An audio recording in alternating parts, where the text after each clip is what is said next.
Snickers. Snickers wasn't your typical donkey. The moment he walked onto the farm and saw Gunnar, a little 3-year-old with more curiosity than fear, it was like something clicked.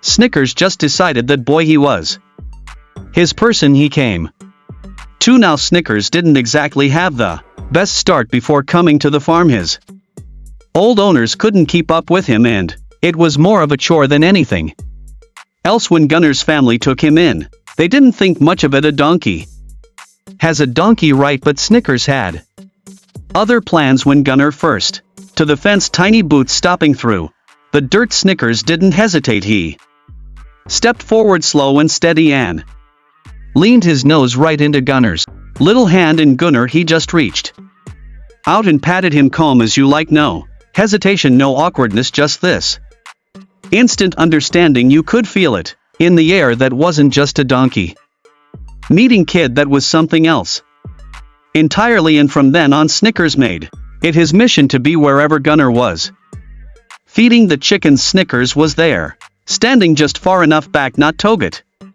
in the way, but close enough to keep watch, hauling a tiny wheelbarrow. There he was again, like he was supervising. And what really stood out was how gentle Snickers was around Gunnar.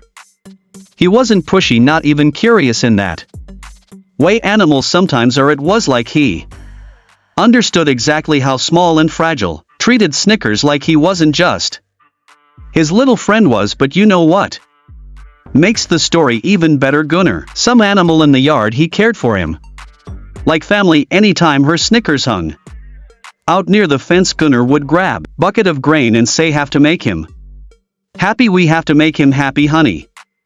Come on, what kind of 3-year-old thinks like that? But that's the kind of bomb they add, and Snickers gave it right back. On quiet afternoons when Gunnar sat down in the yard to rest after his chores, Snickers would just stand there, keeping him company. No big gestures, no, though that still sticks with them, noise, just this steady presence that said, "I'm here." There was one moment Gunnar was playing by the barn, completely his own world, when some chickens wandered a little too close. Gunnar didn't notice, but Snickers did. Without a sound, he stepped between Gunnar and the birds.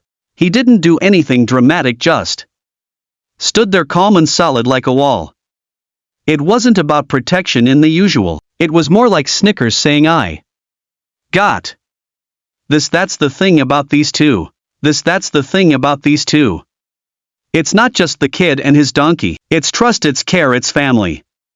Snickers found a purpose in Gunnar, and Gunnar learned something that a lot of us could stand to remember. Sometimes the best thing you can do is just be there for someone else.